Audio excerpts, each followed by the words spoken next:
This is independent news, reporting from Bangladesh. The Savar building collapse occurred in Bangladesh on the 24th of April 2013 and was the deadliest garment factory disaster in history. Now, 4 years on from the incident, we take a look back at what went wrong and how was an accident like this allowed to occur whilst taking so many lives. We will be talking to the Chief of Police, a former employee, and the man himself who let this all happen. The disaster took place on Wednesday, 24th of April 2013 in Dhaka, Bangladesh, where an 8-storey building collapsed. The day before, tracks had appeared in the building, but nothing was done. The outcome was deadly. 1,100 people died and 2,500 were seriously injured. We'll be talking to many survivors and people who were there to see what they have to say about the incident. The Savar building was described as a death trap with no proper escape routes put in place. Would you agree? I would absolutely agree, yes. There was no clear safety protocol. When the building started collapsing, there was mass panic. There was no safety routes out of the building. People hid under the stairs because that's where they thought they were safe from falling rubble, but they weren't. Had anything happened like this before? The day before, there was cracks forming in the walls and there was a mass evacuation of the factory, but we were told to go back in by the owner of the company, and we weren't going to say no because we need our jobs and we're not paid much as it is, so we can't afford to lose them. Do you know of anyone who has been injured previously while working? Yeah, a cousin of mine in another garment factory. There was a fire a couple of days ago, and there was another one 5 months ago, and they were injured badly, which just shows that this is no freak accidents that are happening. It's just a clear lack of risk assessment and safety protocol. Yes. Have you been compensated at all? We got paid for the rest of the month of April and 3 months pay as well, on top of that. What actions have you taken to stop this happening again? There was a peaceful protest a couple of months ago, and all we were asking for is a minimum wage of $100 a month and safer working conditions, but it was met with tear gas and rubber bullets from the police. Thank you very much.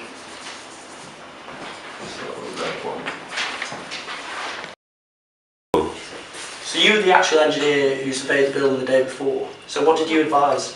I saw that the cracks were there and that it was very unstable, and I advised the factory owner to not let the workers in and to do repairs so it's safe to go back to work, but he ignored all my advice and the next day ordered his staff all back to work, which was then there was a power cut and the generator started, and that's what caused the cracks and then the collapse. So was there anything wrong with the building that would make it more susceptible to actually collapsing? In my opinion, yes. It was built on something that used to be a body of water, so it was a bit kind of swampy and unstable. It wasn't a solid ground, and the construction materials were of very poor quality, like the iron rods and the cement, just not a good standard. And the top 3 floors of the factory where the workers actually work were built without a permit. Oh, really? So there would be no standards that they had to keep building those or fire escapes and stuff like that. So quite clear they've just ignored all protocol. Yeah, absolutely. Yeah. Thank you very much. No, hang on. What actually went wrong? Well, there's frequent power cuts in Bangladesh. They had lots of generators as backup power supply, and these were really big and they caused loads of vibrations, and this caused cracks in the building, and then ultimately it collapsed. Okay.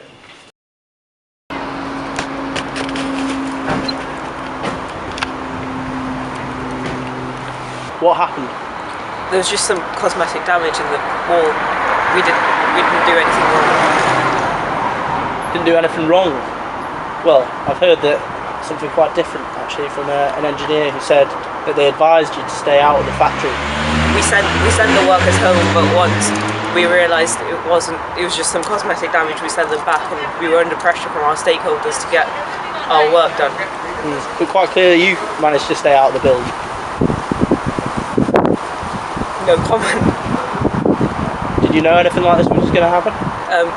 It's a normal problem to have in a building. Freak accident, was it? Yeah. Freak accident. Absolutely. Had anything like this occurred before then? No, it was It was just a generator that was vibrating, and that happens all the time. It was nothing serious. Well, after speaking to a former employee, he begged to differ. He said that there had been frequent fires and all sorts in the buildings, and that nothing had been done about it. It was nothing serious ever before. Were you just more worried about the stakeholders and profits? You didn't want to shut the factory down? We were under a lot of pressure from our stakeholders to get our work finished, or we wouldn't get paid, and more importantly, the people wouldn't get paid, and their families would suffer as well. So instead you thought 1,000 lives was well worth that risk? No comment. Is there anything you'd like to say to the families of those affected, or anything you wish you'd done differently? The families were compensated accordingly, and there's nothing that could have been done differently. It was a generic problem that occurs wherever. There was nothing that we could have done to stop it. So nothing could have been done differently?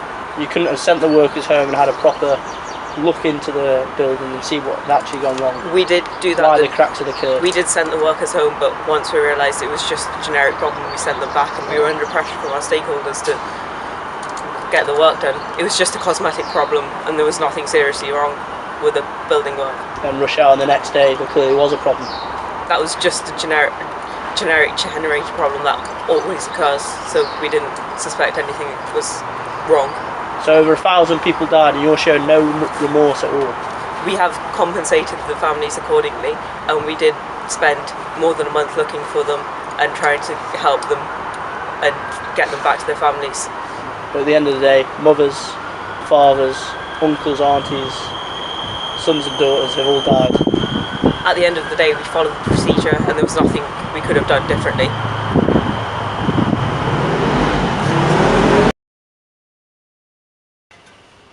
What safety implementations were put in place? We currently investigate the disaster, but what we can say is that the safety implementations are currently being reviewed, and we are in the process of agreeing to a legally binding agreement on the fire and building safety in Bangladesh to help pay for improvements, which requires a 5-year commitment from ourselves and other retailers to pay at least $500,000 per year towards safety improvements. As well as this, we are reviewing other garment factories that we own to ensure there's no repeat of this incident. Do you feel as if the workers' safety was made an utmost priority? Bangladesh has been a member of the International Labour Organization since 1972. This promotes decent work around the world. Our company supported this idea and promoted it within the factory. Furthermore, we will ensure that we have a close communication with the factory owners, as we are told in this occasion that cracks are nothing serious. Were profits more important than a safety working environment? Profits are not more important than a safe working environment. We are currently investing in working with the government of Bangladesh and the Bangladesh Garment Manufacturers and Exporters Association to help pay for independent safety and fire inspectors. Furthermore, we are reviewing labour conditions within our factories.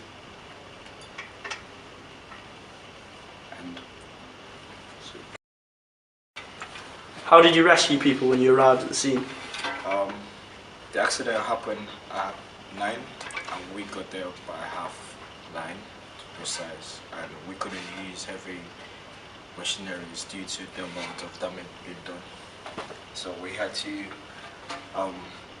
lift the rebels and pull people out, and we got to a stage we had to use fabrics to get people out.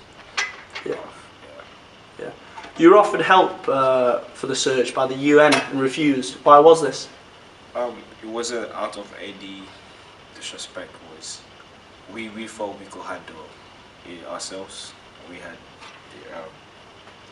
able hands to do that. You thought you had the resources necessary. So, was this due to pride, or did you just feel as if you were capable? No. Why was the search stopped prematurely? We weren't going anywhere in finding people, so we thought it was best to end it. Okay.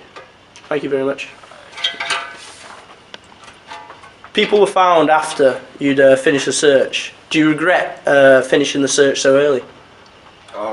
No at all, because it took a toll on people, because there was a victim who had dead people laying on her, and the only way we could get her out was to amputate our limbs. Yeah. So it was a horrible sentence. Yeah. Must have been a horrible experience. Yeah. Thank you very much for your help. So what have we learned from Savar? There were numerous problems with Savar. There was a total disregard for safety, from breaking work permits to having no safety precautions put in place, which led to the eventual death of over 1,000 people and serious injuries to 2,500 people. It's very important to listen to these permits because they're there for a reason. You also got to listen to the experts because they say these things for a reason too. They were told not to go in the next day, but they did, and that ended up leading to many fatalities, and many people died. But at least the people responsible are now being put away. This is an independent news report. Good night.